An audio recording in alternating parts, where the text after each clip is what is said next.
I was busy under the hood of my car, hands slick with grease, when I heard the unmistakable click of high heels on the concrete. I didn't need to look up to know who it was. The perfume gave her away before she even spoke. Damn, you're a hard man to track down, Catherine said, her tone sharp but casual, like this was just another day. I didn't bother turning around, just grunted and kept working. Guess that says more about you than me. She let out a small huff, her heels echoing as she wandered around the garage. So, this is what you do now? I glanced around at the cluttered workbench, the oil-streaked floor, and the half-dismantled carburetor. Yeah, I could see why she wasn't impressed. What did you expect, a penthouse and a butler? I muttered. Closing the hood with a clang, I wiped my hands on a rag, grabbed my flask and a couple of plastic mugs from the bench, and poured coffee into both. Turning around, I handed her one. Here. I ain't a fan of yours, but my mama didn't raise me to be rude to visitors.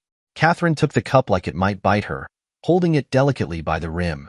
You didn't used to be so finicky, I said, smirking. She ignored the jab. I was hoping we could have a conversation. You, me, and James. That got my attention. I stopped mid-sip and stared at her. You really thought I'd sit down nice and comfy with that son of a bitch? I asked, genuinely baffled. She frowned. We could have had a civilized conversation. Worked things out properly. I barked out a laugh, more bitter than amused. Civilized? He'd have to work my boot out of his butthole first. That slimy maggot, well, you know what he is. By preference, I wouldn't even breathe the same air as him. I'm mostly ashamed we both need oxygen. Andrew. She sighed, that exasperated tone I remembered too well. It used to signal the start of one of her pleas for me to be reasonable. What? I shot back. That slimy eel took advantage of my generosity, greased up my wife, slid her under him, and my family right along with her. Then he oiled up my company and slid that out from under me too. Her face tightened, but she pressed on. If you don't have to roll in the mud, why would you want to? I raised an eyebrow at that. Thought you enjoyed rolling in the mud. Seemed like you loved getting down and dirty with James, muddying up my bed and all. Her face went white as a sheet. I wondered why she looked so shocked. After 5 years, did it even matter anymore? You knew?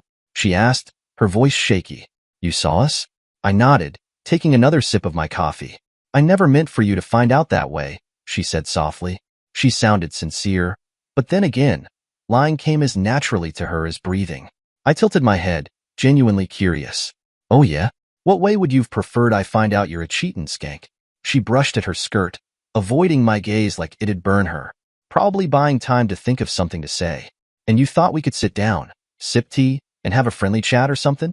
Did James steal your brain along with your promises? I shook my head, letting out a dry laugh.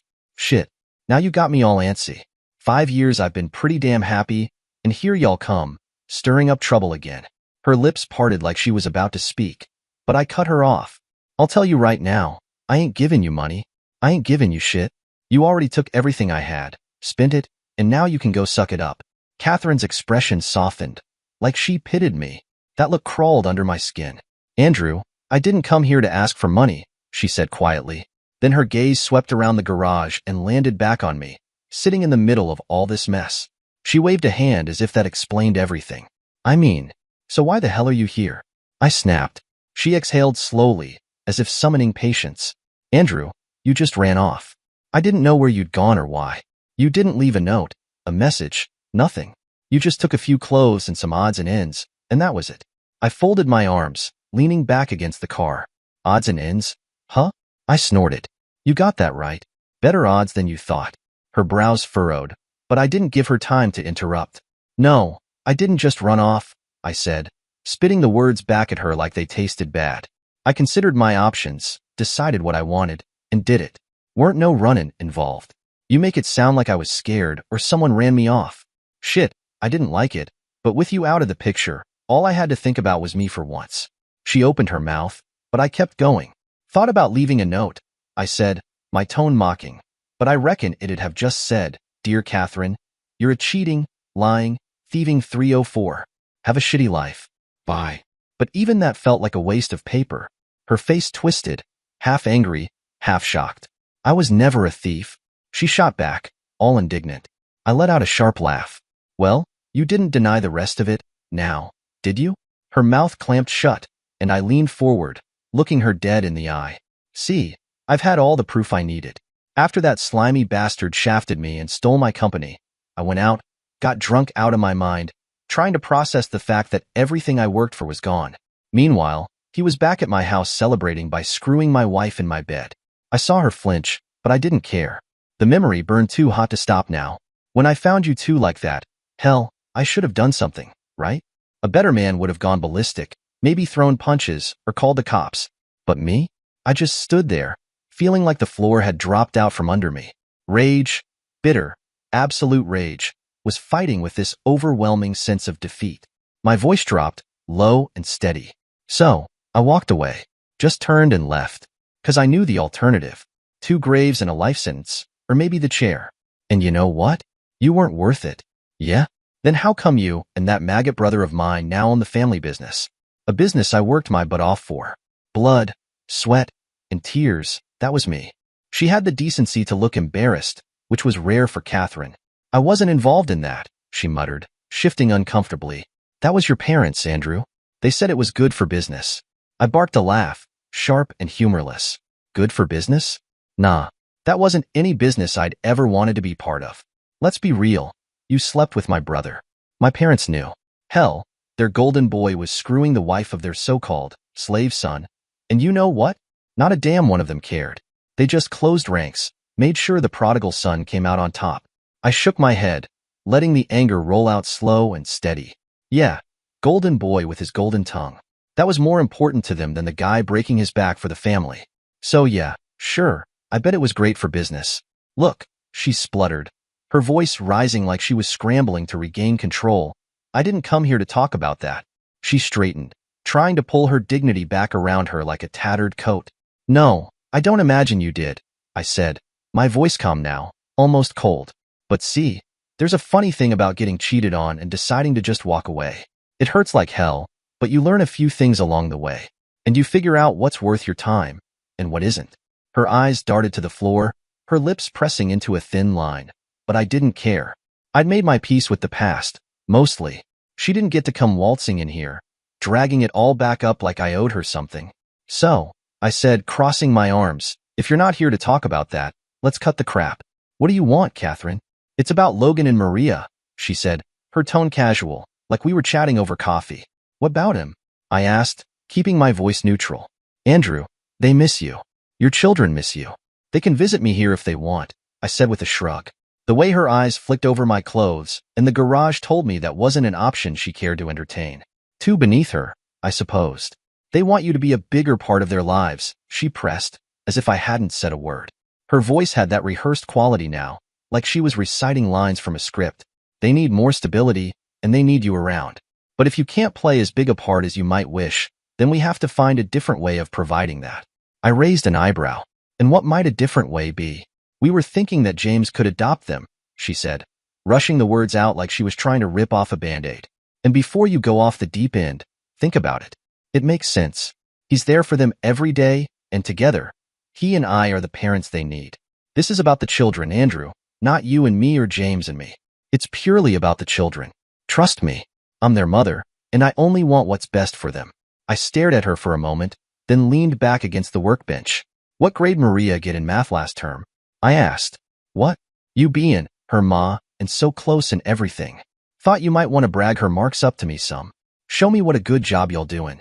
She blinked, clearly thrown off. Look, I don't want to talk about the children's schooling.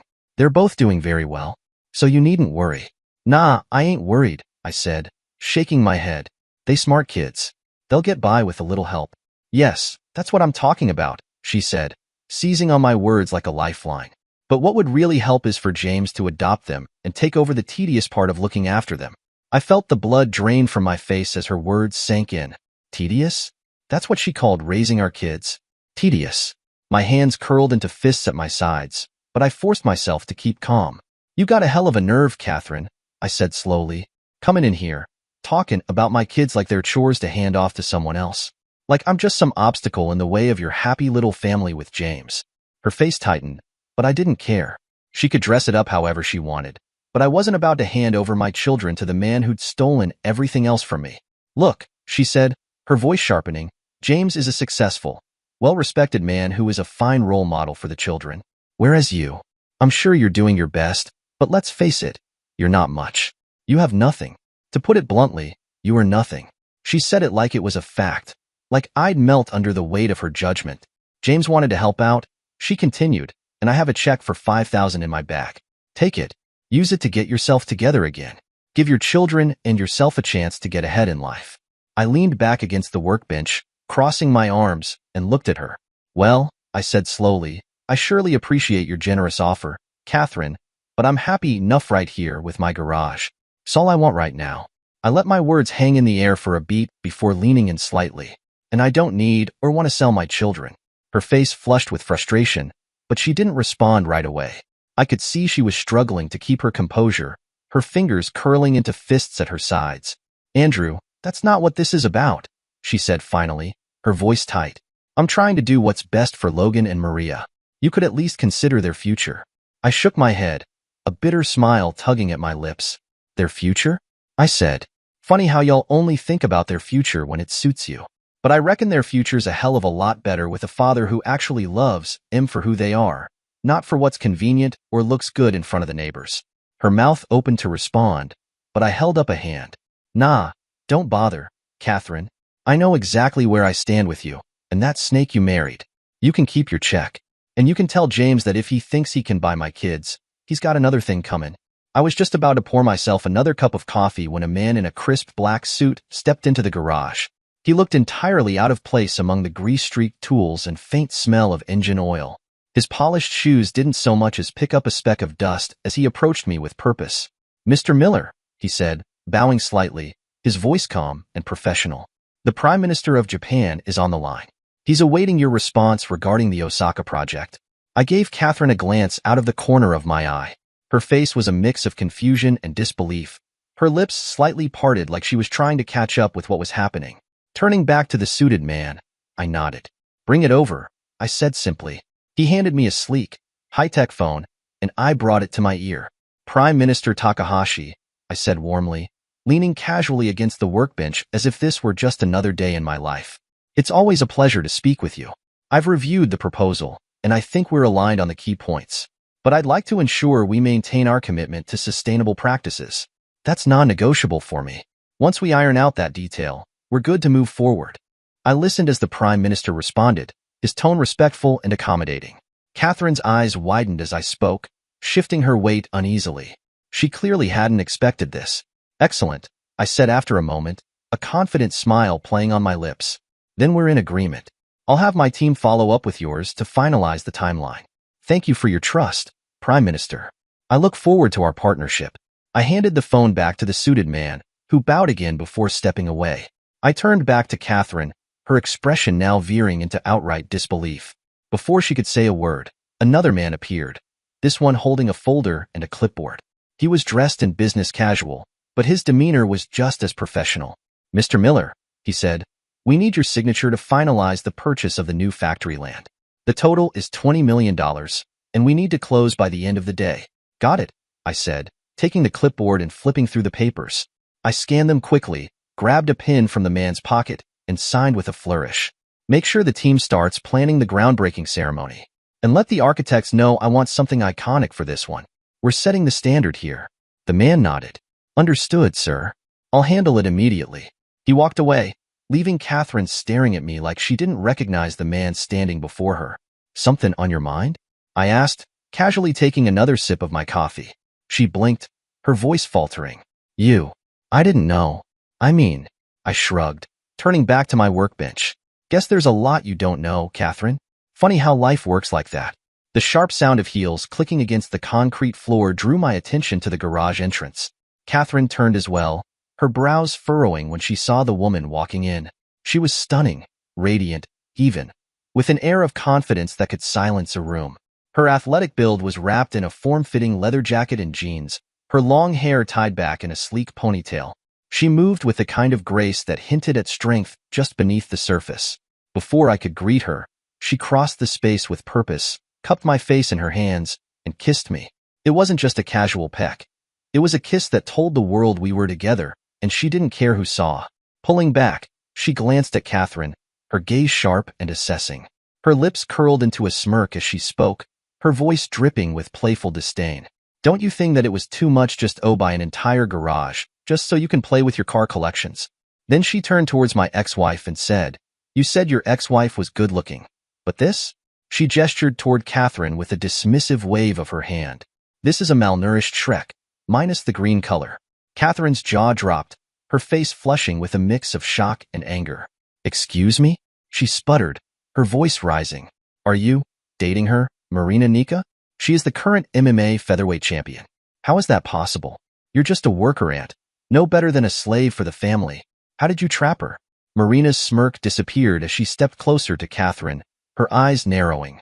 The confidence in her stance made it clear she wasn't someone to mess with. I would have knocked out anyone else for that insult, she said coolly, her voice carrying a warning. But I'll let it slide this time, for Andrew's sake. Next time, though, she leaned in slightly, her tone dropping into something darker, almost dangerous. Next time, I'll rip your tongue out and use it in place of toilet paper. And just to add, he did not trap me. I followed him for weeks before he agreed for a date. He is just amazing. Catherine took an involuntary step back, her face pale as she realized just who she was dealing with. The Marina turned to me, brushing a stray hair off my shoulder like none of this had fazed her. You good, babe? Or do I need to handle this rotten egg for you? I chuckled, shaking my head. I think you've made your point. Let's not give her a heart attack. Catherine opened her mouth to respond but seemed to think better of it, clamping it shut as her eyes darted between us. She clearly didn't know what to say or do. With this new version of me and the powerhouse standing at my side, I leaned back against the desk, folding my arms, my tone dripping with sarcasm. I know you must be shocked at my current situation, I said, emphasizing the words with a smirk. But honestly, you cheating on me with my brother and me leaving the family? Best thing that ever happened to me. Catherine stiffened but said nothing, her lips pressed into a thin line. The day I found out about your little affair? I continued, my voice calm but laced with bitterness. It was pure chance. Came home early and saw you screwing that maggot. And you know what? I'm a logical man. I didn't kill him, didn't lay a hand on you. Instead, I went to my parents. Thought maybe they'd see reason, thought they'd understand. The bitterness in my voice deepened as I recounted the confrontation.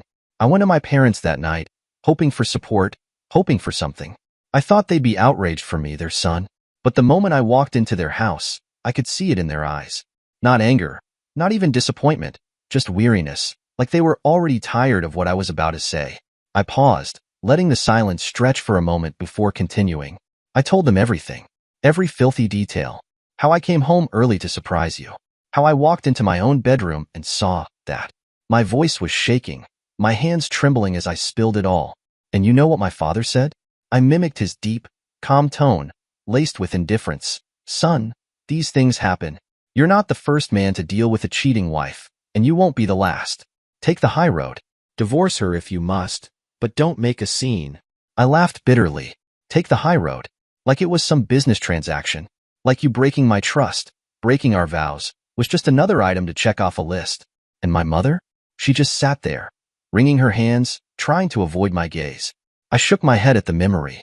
When I asked her what she thought, she finally looked at me and said, "We don't want any trouble, dear. It's best to let it go. These things have a way of working themselves out." Working themselves out? My voice cracked slightly, the bitterness spilling over.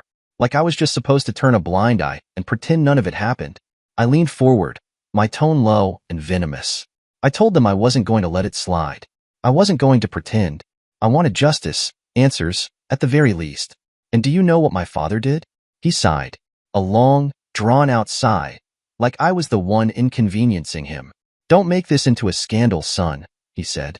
"We have a reputation to think about. Do the right thing. Let her go and move on."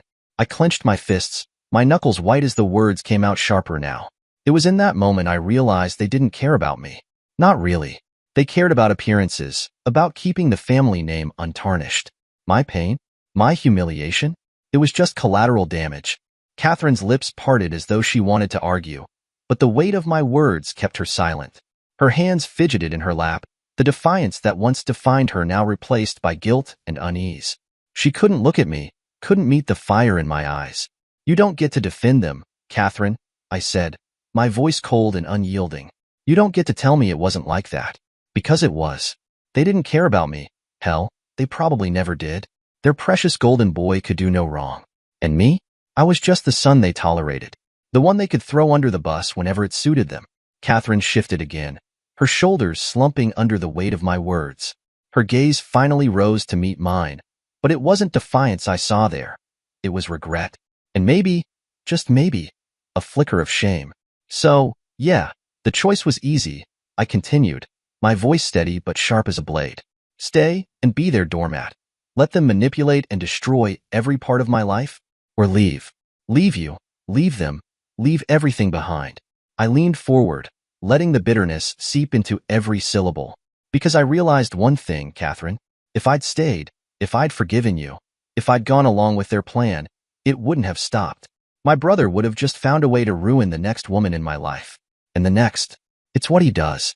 I let the words hang in the air, heavy and suffocating. Her eyes shimmered, but no tears fell. Not yet. I leaned in closer, my voice dropping to a near whisper, the anger simmering just beneath the surface. So I broke the cycle, Catherine. I walked away. From you. From him.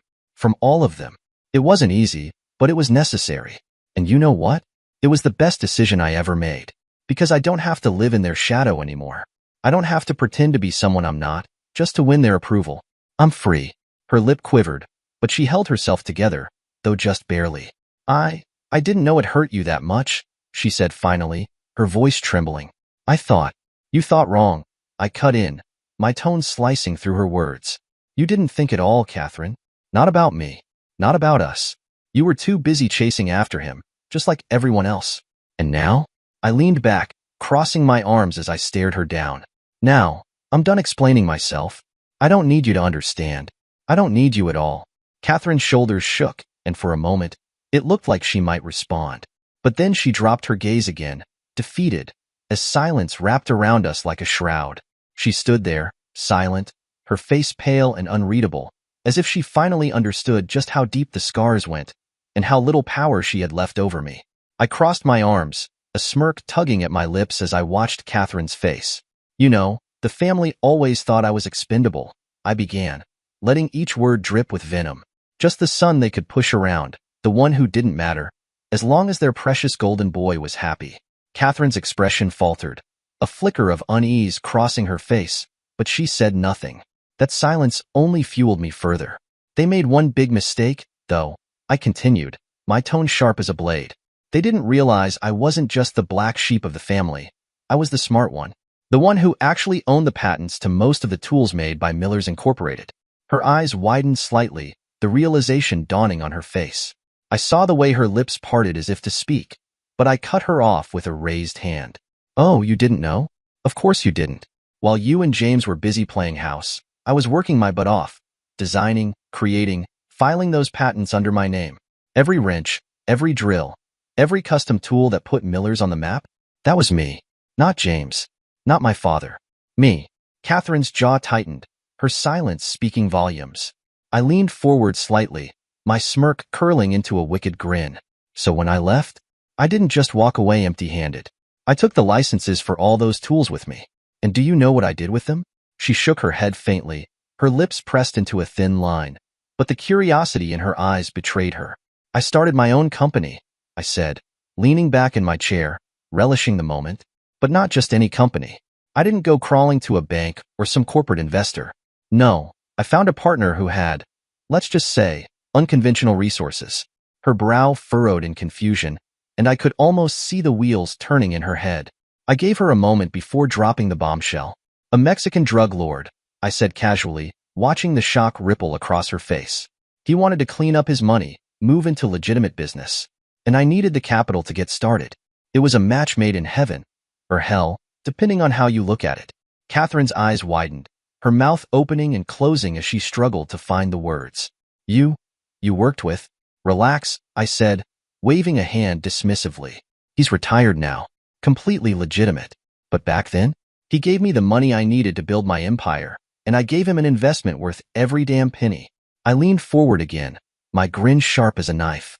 So while the Millers were busy coddling James, thinking I was just the expendable one, I was building something better, something that's mine. And now, I let the words hang in the air, savoring the weight of them. Now, Millers Incorporated licenses my tools. They pay me royalties. Every single month. Catherine looked like she'd been punched in the gut, her face pale and her hands trembling slightly. You planned all of this, she whispered. I chuckled, shaking my head. Planned? No. Survived? Absolutely.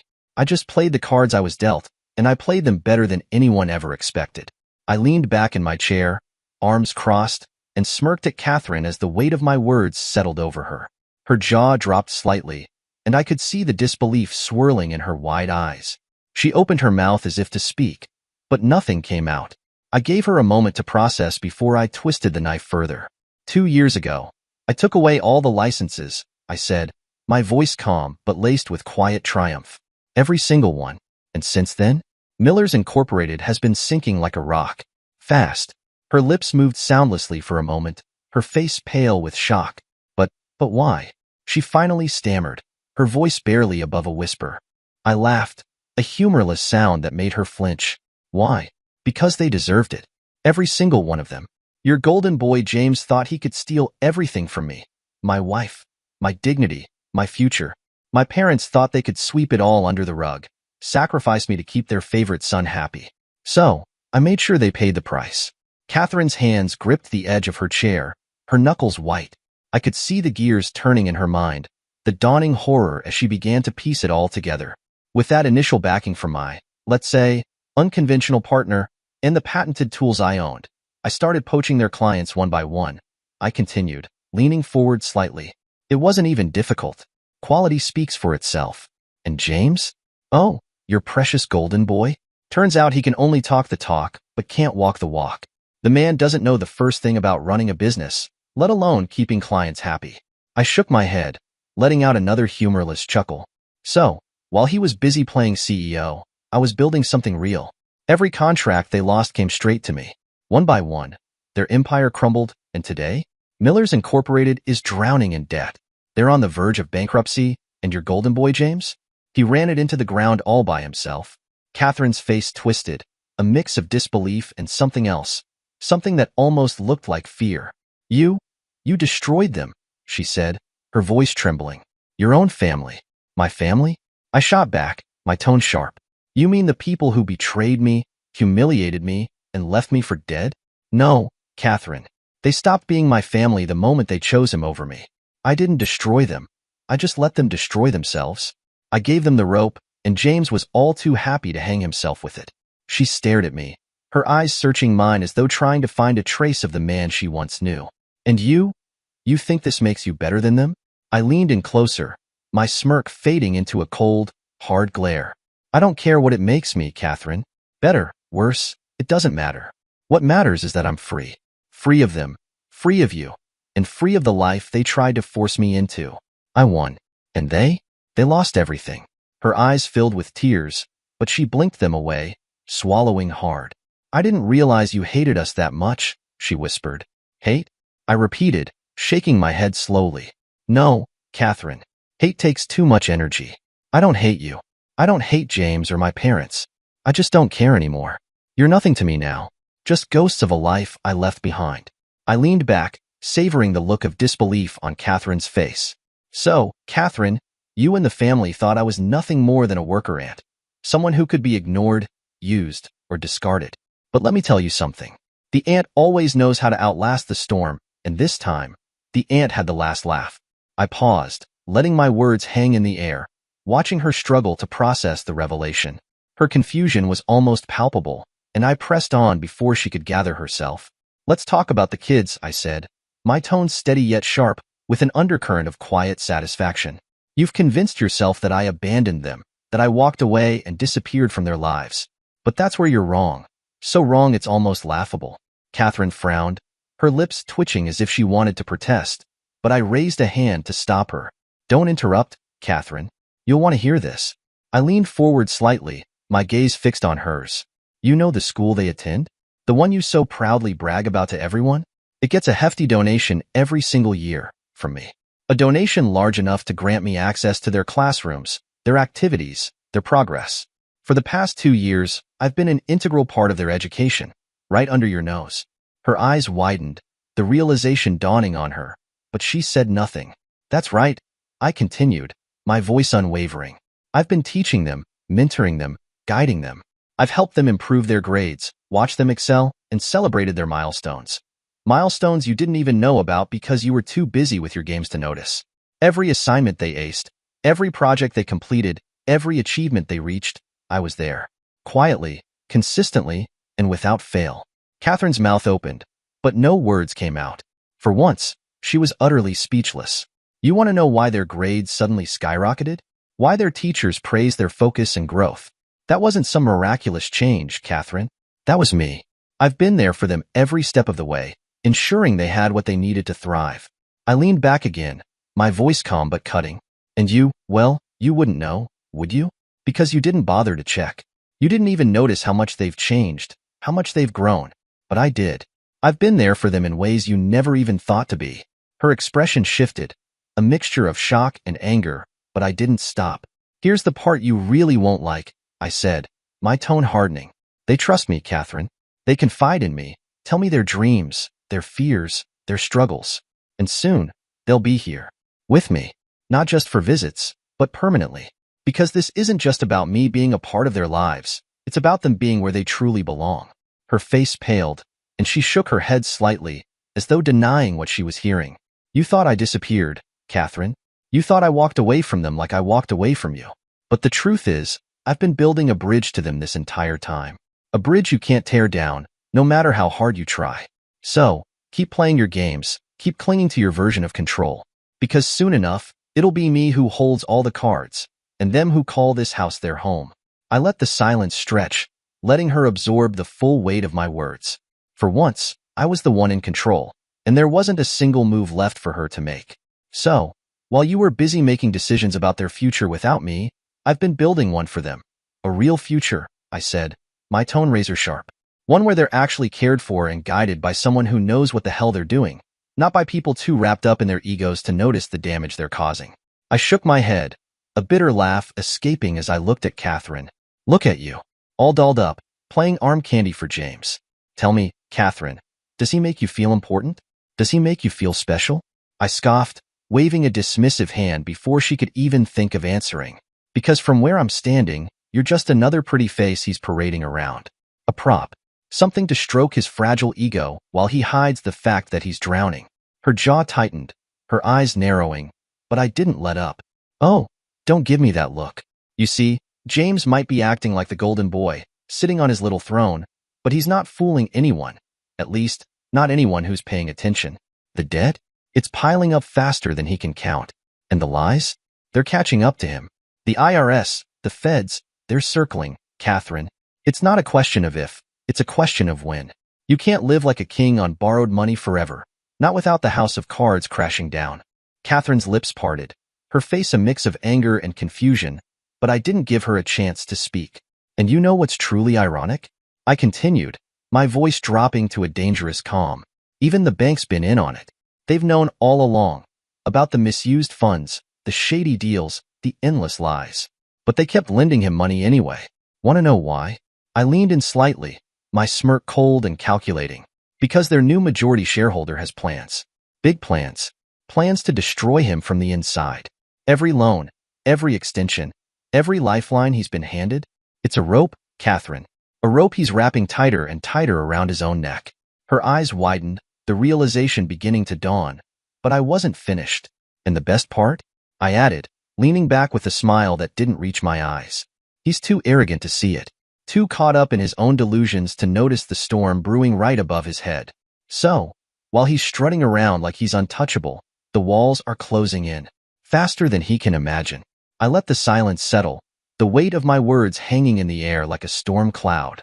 Catherine stared at me, her face pale, her composure slipping as the gravity of the situation began to sink in. For once, she had no comeback, no sharp retort. And that silence? It spoke volumes. I leaned in closer, locking my gaze with hers, my voice low and steady. But here's the best part, Catherine, I said, savoring the moment. I am that majority stakeholder. That's right, the one pulling all the strings, orchestrating every downfall. And by the time you get back to that so-called home of yours, there won't be one left to return to. The bank's repossessing it as we speak. Your golden castle? It's already crumbled, Catherine. Everything you and James fantasized about, the family legacy, the name, the prestige, obliterated, gone. All that's left is the wreckage. I leaned back slightly, letting my words sink in as I watched her expression shift. The smug confidence she'd worn like a shield just moments ago began to crack, her lips parting slightly as if to protest, but no words came. The creeping dread was all too visible in her wide eyes, and the way her hands fidgeted restlessly. Surprised? I asked, my tone sharp and cutting. You shouldn't be. This didn't happen overnight. While James was busy living in his delusions of grandeur, I was planning every move, making sure each domino was perfectly positioned to fall. And now, the whole house of cards is tumbling down around you. And there's not a damn thing either of you can do to stop it. I let the silence stretch for a moment, the weight of my words pressing down on her. Then I added, my voice dripping with disdain. So, good luck with that, Catherine. But let me make one thing abundantly clear. When the dust finally settles, and you're left standing in the ruins of the life you thought you had, don't even think about coming to me for help. You and James made this mess, and you'll be the ones to live in it. Alone. Her mouth opened as if to argue, but nothing came out. The reality of what I'd said was written all over her face. Shock, fear, and a flicker of desperation she couldn't quite hide. For once, she had no retort, no snide remark. And that silence, her inability to fight back, was more satisfying than any victory speech I could have given. I leaned back, a smirk tugging at the corner of my mouth as I looked at Catherine, watching her expression shift from disbelief to discomfort. Oh, and about my dear, so-called biased parents, I continued, my tone heavy with sarcasm. They're not doing so well either. Their house? Yep, it's being repossessed too. Funny how things come full circle, isn't it? I paused for a moment, letting the weight of my words sink in. And where are they heading, you ask? Straight to James. You know, to their precious golden boy, the one they always thought would fix everything. So, it's his turn now, isn't it? Time for the golden boy to put that golden tongue to use. He's got to figure out how to find everyone a place to live. My parents, Catherine, you, every last one of you. Or, unless he ends up in jail first. I leaned forward, meeting her gaze directly. You see, Catherine, the world's been playing your little family like a fiddle. But now, that same world is turning on James. And soon enough, he'll be left scrambling for a way out, just like the rest of you. So, enjoy the show, because it's about to get really ugly. Real fast. Catherine stood frozen, her face flushed with disbelief as Andrew's words lingered in the air, heavy with menace. You're bluffing, Andrew, she retorted, her voice tight with defiance as she tried to regain her composure. This is all just some game to you. You don't have the power you think you do. With a final, contemptuous glare, she spun on her heel and stormed out of the garage, her heels clicking sharply against the concrete. She was determined not to let him have the satisfaction of seeing her crack. She wasn't going to let him win. Not now, not ever. But as she drove up to her home, that hard-fought resolve began to crumble. The house, her sanctuary, the symbol of everything she had fought for, stood in front of her like a cold, indifferent monument to failure. She stepped out of the car, feeling an unsettling weight in her chest. As she approached the front door, something caught her eye, a stark, official notice tacked to the doorframe. Her heart skipped a beat as she read the words. A repossession notice from the bank. Her world began to tilt on its axis, the ground beneath her feet feeling suddenly unstable. The harsh letters blurred in front of her eyes, and the realization hit her like a tidal wave. This wasn't a game. This was real. Andrew's warning had been no bluff. Her breath caught in her throat as her legs seemed to weaken beneath her. She stumbled forward, her mind racing, trying to process the full weight of what was happening. The house, the home she had worked so hard to secure, was being taken away from her. The life she had built, the promises she had made to herself, were being ripped out from under her with a cold, bureaucratic finality. For a moment, the world around her seemed to go still. The noise of the street, the rustle of leaves in the breeze. Everything faded into the background as she stood frozen, trying to catch her breath, trying to deny the crushing reality. Before she could gather herself, a voice broke through her daze. "Ma'am," the man said, his tone impassive, but the words were a cruel punctuation to her nightmare. "I need the keys." Catherine blinked, her mind struggling to make sense of his presence. "What do you mean?" she whispered, her voice barely audible as she tried to cling to some shred of control. "The car's been repossessed as well. Please, the keys, the man repeated, his hand outstretched. Her stomach churned violently as the reality of her situation began to sink in. Repossessed? She couldn't understand how everything had slipped through her fingers so quickly. Her hands shook as she fumbled for her purse, the keys slipping from her grasp and falling into his hand with a finality that felt like a death sentence. Her vision blurred, her knees buckling as she sank to the cold concrete driveway. The tears came suddenly, hot and relentless, streaming down her face as she realized the full scope of her fall from grace. She had no power left, no control. Desperation clawed at her chest, and instinctively, she reached for her phone. She called James, her thumb pressing his name with urgency, as if the simple act of dialing could somehow pull her out of the abyss. The rings echoed in her ear, each one an unanswered plea for help. After several rings, his voicemail greeted her, cold and indifferent. She tried again, her fingers trembling with anxiety. Another round of rings, followed by the same void. And then, the phone switched off entirely. No answer, no explanation, nothing. Catherine felt a sharp pang of isolation, the reality of her abandonment setting in. She was utterly alone, stranded in the wreckage of a life she had once taken for granted. The man with the keys had left, the car now taken from her, and her home was no longer hers. Her mind reeled, her body racked with sobs as she remained kneeling on the cold, unforgiving concrete. The life she had built with James, everything she had worked for, was slipping away, and there was no one left to catch her. Catherine's sobs grew louder and more desperate as she sat there on the cold, unforgiving concrete, her body racked with helplessness. Every emotion she had fought to suppress over the past weeks, fear, anger, sorrow, came crashing down on her all at once. She knew, with an awful clarity, that everything had spiraled beyond her control. The weight of the situation bore down on her chest, each sob a painful reminder of her shattered reality. Just as she thought she couldn't bear the agony any longer, the sound of approaching footsteps broke through the haze of her despair. She looked up, her tear-filled eyes struggling to focus, and saw the familiar figures of James' parents, Richard and Evelyn, walking toward her. Their expressions were grim, their concern palpable as they took in the sight of the family's crumbling empire. Evelyn was the first to reach her, kneeling beside Catherine with a softness that contrasted sharply with the harshness of the moment. Without a word, she wrapped her arms around Catherine, offering what little comfort she could, her own eyes glistening with unshed tears. Catherine clung to her, the weight of everything threatening to overwhelm her. Richard, standing a few feet away, watched them with a somber expression. His face was drawn, aged by years of stress, but it was the look in his eyes that struck Catherine the most: anger, disappointment, and a profound sense of helplessness. He had always been the pillar of the family, but now he stood there like a shadow of the man she once knew. James? Richard muttered under his breath, his voice heavy with disbelief. How could he let it get this far? His words seemed more like a painful admission of failure than a question, as if he had seen the signs for some time but never allowed himself to acknowledge them. Evelyn sniffled softly as she pulled away from Catherine, her gaze turning to her husband with a deep, unsettled worry. "We need to call James. Find out what the hell is going on," she said, her voice trembling with a mix of fear and frustration. Richard nodded, his hand shaking slightly as he pulled out his phone. He dialed James's number, his gaze never leaving the repossession notice still hanging on the door. The phone rang, each tone feeling like a hammer striking the final nail in the coffin of their family's fortunes. But there was no answer. Evelyn's face darkened with worry. She tried once more, then again, but it became clear. James wasn't picking up.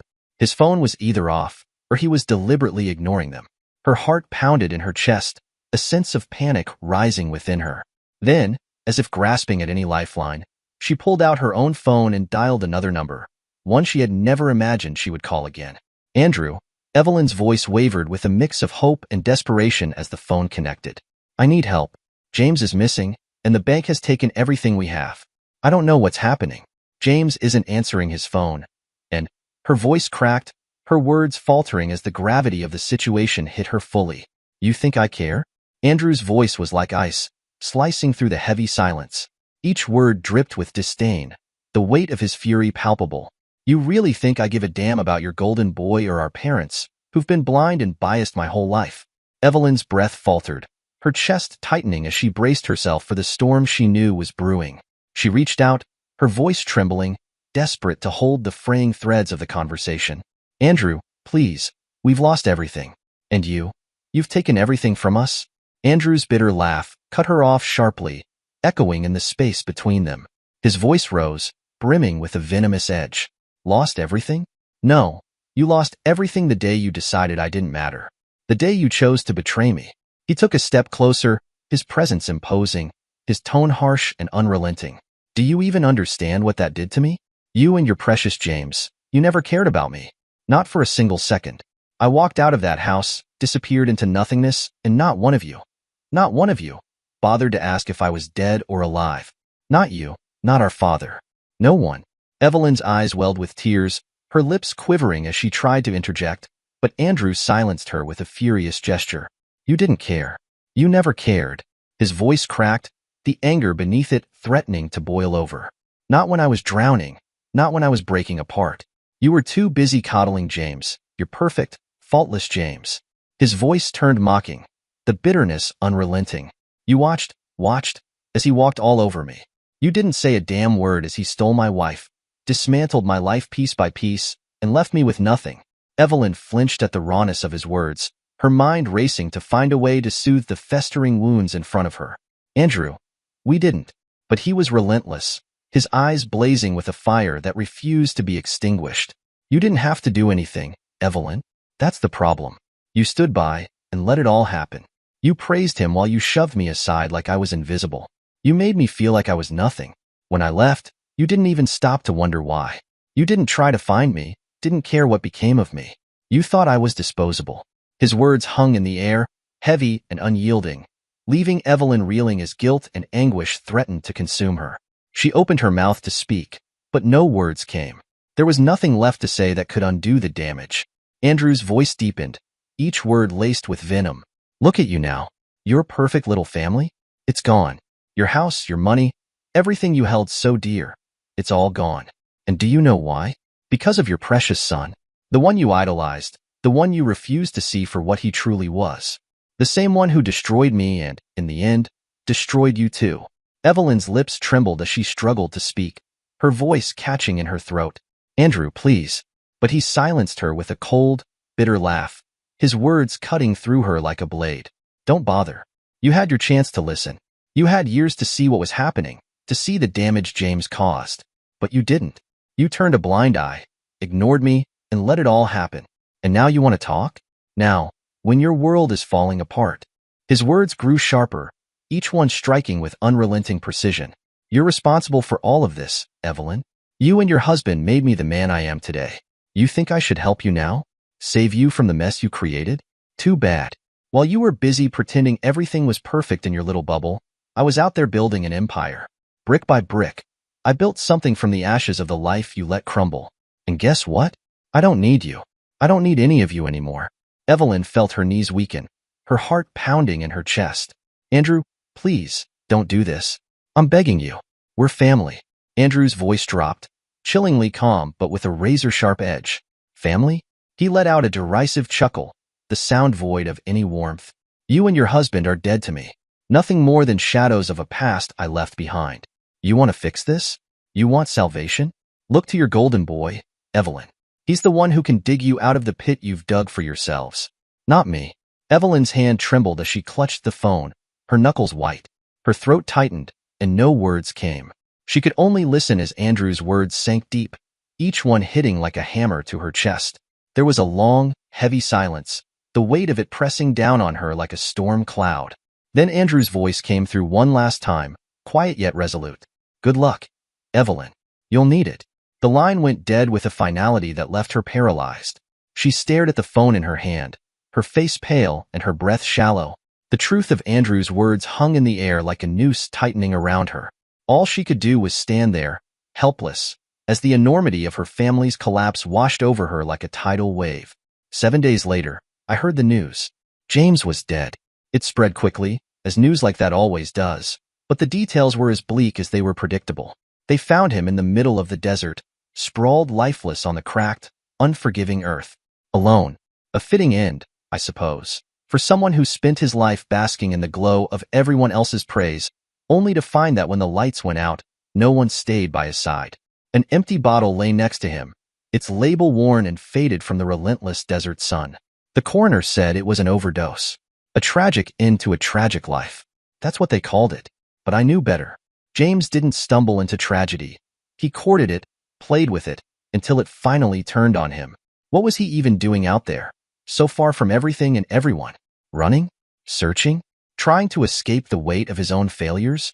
No one could say for sure, but I could imagine it. The panic, the desperation, the final moments when he realized he was utterly alone. There was no one left to save him, no golden pedestal to prop him up. The world had moved on, and so had I.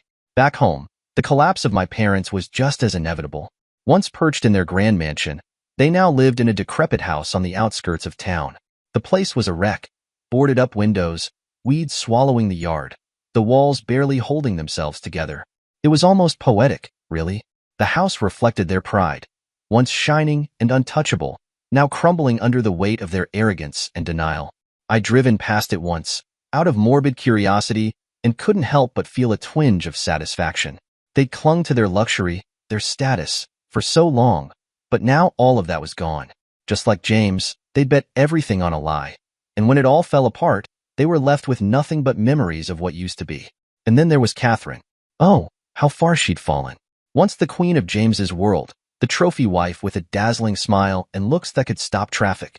Now, she worked at a dingy local bar, pouring drinks for men who didn't even bother to hide their contempt.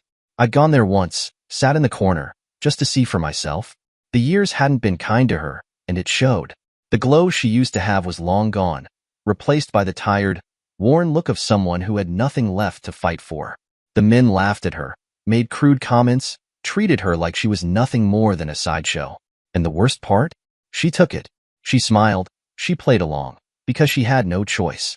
It was almost sad, watching her like that. Almost. But then I remembered how she used to look at me, the disdain in her eyes, the way she clung to James as if his shadow alone could shield her from the world. I remembered how she laughed when I walked away, convinced I'd never amount to anything without their approval. Now look at her. Look at them all. James is dead. My parents are rotting in their own self-made prison, and Catherine is just another broken shell, clinging to scraps in a world that doesn't care. And me? I'm still standing. Stronger, better, unshackled from the weight of their expectations and betrayals. They thought they could break me, but they only sharpened my edges. Watching them fall isn't revenge. It's justice. Catherine had hoped, maybe even prayed, for some kind of escape, but all she found was humiliation. Night after night, she stood behind the bar, her shoulders hunched as if the weight of her new reality was crushing her. The men who came in treated her with contempt, their words like knives.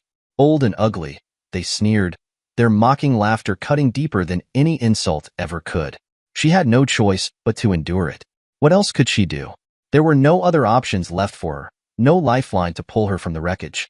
This dingy bar was all she had now, a dim, smoke-filled pit of stale beer and bad decisions. A far cry from the life she'd once flaunted, the life of luxury and comfort she clung to so tightly. I wondered if she ever thought about those days, if she looked back and saw how far she'd fallen, if she realized that the pedestal she'd stood on had been built on the backs of others. On my back. The court case for the kids wasn't even a fight. I filed for full custody, and the judge didn't hesitate. Catherine had no stable home, no income beyond the tips she scraped together, and no ability to care for them. She had nothing to offer them but chaos, and the court saw that as clearly as I did. And the kids? They were happy, relieved, even. They'd seen what I'd gone through for them, how hard I fought to give them a better life. They knew I wasn't perfect, but they also knew I loved them and wanted the best for them. When they moved in, I made sure they felt it. My home became their home, a place where they were safe, respected, and loved. It wasn't about spoiling them or trying to win their affection. It was about giving them the stability they'd been denied for so long. I watched as they began to thrive, their burdens slowly lifting. Their schoolwork improved, their laughter became genuine, and they started to dream again. They joined clubs, picked up hobbies, and began building the kind of lives they deserved. Looking back, I can't say I wasn't angry at Catherine, at James, at my parents, for the damage they caused. But that anger didn't rule me anymore. It didn't define me. My focus was on the future, on my kids, on making sure they had the love and support that had been so scarce in their lives before. Catherine might have lost everything, but I gained something more valuable than all the wealth and status in the world. The chance to give my children a life filled with love, respect, and hope. And in the end, that's all that mattered. Catherine had always been stubborn, always carried herself like the world owed her something. Even after everything fell apart, that fire in her refused to go out, though now, it burned her more than anyone else. I'd heard about her working at the bar, scraping by on tips, her life stripped down to the barest bones of survival. I'd even felt a twinge of pity once, fleeting as it was. But it was her life. Her choices had led her there, and I wasn't about to let her drag me back into her mess. One day, Marina and I were at a little cafe downtown. It wasn't anything fancy, just a place we liked to go to catch a break from the chaos of life. I remember the way she laughed that day, the kind of laugh that made you forget the rest of the world existed. For the first time in years, I felt like I could breathe, like I'd finally left all the pain and bitterness behind. And then I saw Catherine. She spotted us from across the street, and before I could even register the look on her face, she was storming toward us, her heels clacking against the pavement like gunfire. I could see the fury etched into her features, the way her eyes locked onto me with a mix of anger and desperation. "Andrew," she shouted, her voice sharp enough to cut through the chatter of the cafe. Heads turned, and for a moment, everything seemed to freeze. "How dare you move on so easily? You think you can just forget everything? Forget me? Forget your family?" I put my coffee down and looked up at her, keeping my expression calm. "Catherine," I said evenly, "I don't want to do this. I've moved on. You should too." But she wasn't interested in civility. "You think you're so much better than me now, don't you?" She spat, her voice rising with every word. "You took everything from me. Everything." Her hands trembled as she stepped closer, her face twisted with rage. I could see the way Marina tensed beside me, her eyes flicking between Catherine and me, her jaw tightening. I reached out instinctively, a gesture meant to keep her grounded, but before I could say anything else, Catherine lunged forward. Her hand shot up, aiming for my face, but she didn't get the chance to land the blow. In a flash, Marina was on her feet, stepping between us like a shield. "Enough," Marina said, her voice calm but firm, like steel wrapped in silk. "You don't get to do this." Catherine froze, her hands still raised, and for a moment, it looked like the fight had drained out of her. But then she sneered, her voice dripping with venom. "Who do you think you are?" She hissed at Marina. "You don't know anything about us? About what he's done." Marina didn't flinch. "I know enough," she said, her gaze steady. "I know he's moved on, and you should too. Whatever you're looking for, Catherine, you're not going to find it here."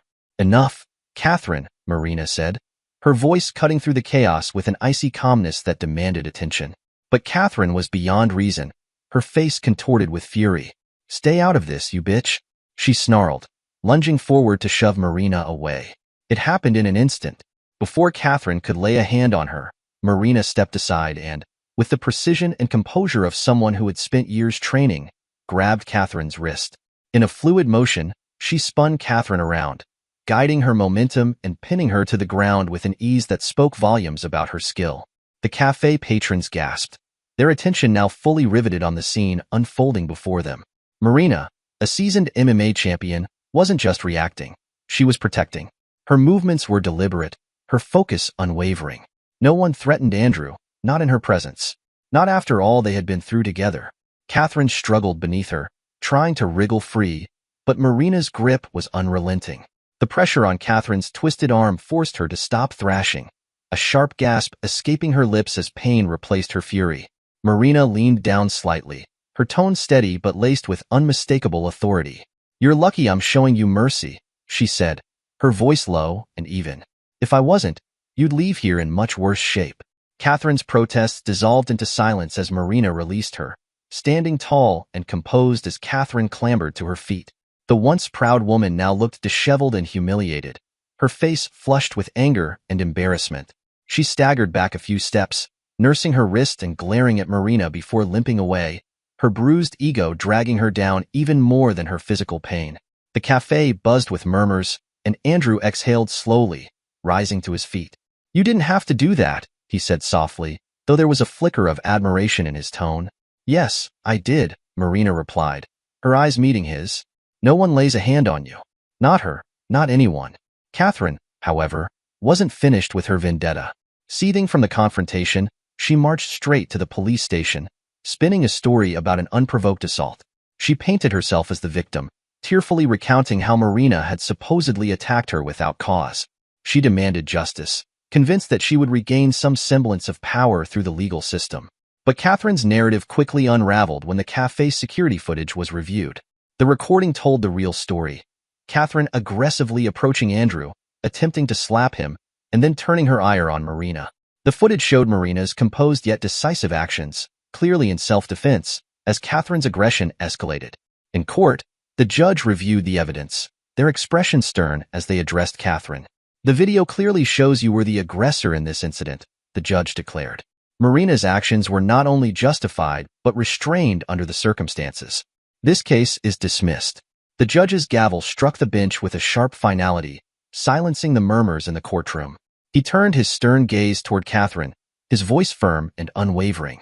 "Ms. Catherine Lewis," the judge began, his tone dripping with disapproval, "your behavior in this matter has been nothing short of reprehensible.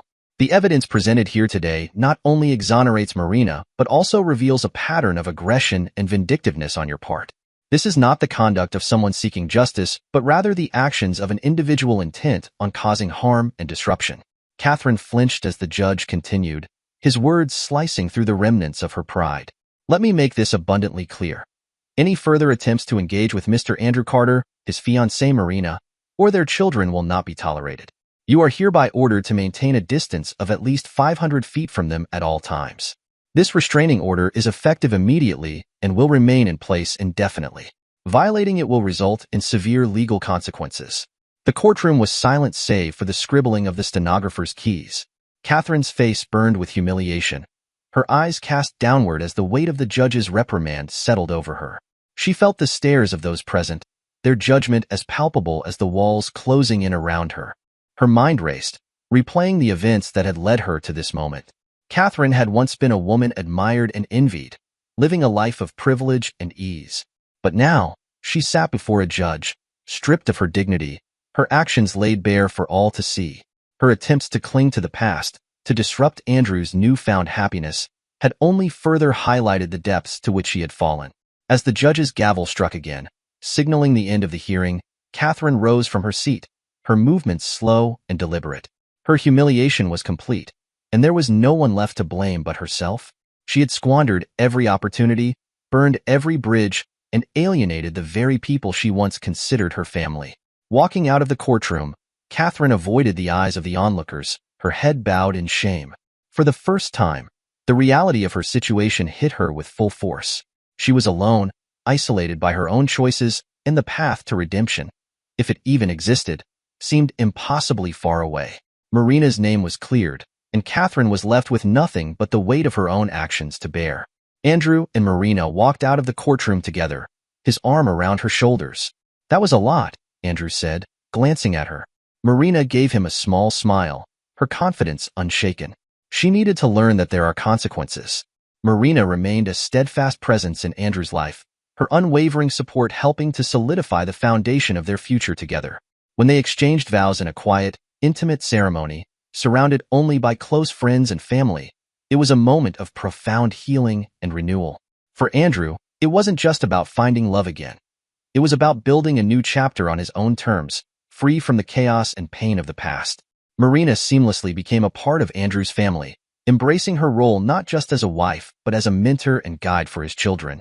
With her background in martial arts, she began teaching the kids discipline, self-respect, and the confidence to stand tall in the face of adversity. What started as casual lessons in self-defense soon became a cherished routine, with Marina instilling values that extended far beyond physical training. The children thrived under her care, their once shaken spirits growing stronger with each passing day. They learned not only how to defend themselves, but also the importance of perseverance, integrity, and kindness. Marina's lessons became a cornerstone of their growth, helping them find stability and purpose in a world that had once seemed so uncertain. Andrew watched it all with a deep sense of gratitude and pride. For the first time in years, his life felt complete, full of love, laughter, and the promise of a brighter future. Together, he and Marina created a home where the kids felt safe and cherished, a far cry from the toxic environment they had endured before. As for Catherine, her life had become a stark contrast.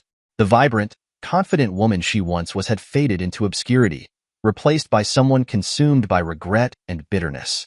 Isolated and alone, she could only watch from afar as Andrew and his family moved forward, their happiness a painful reminder of everything she had lost.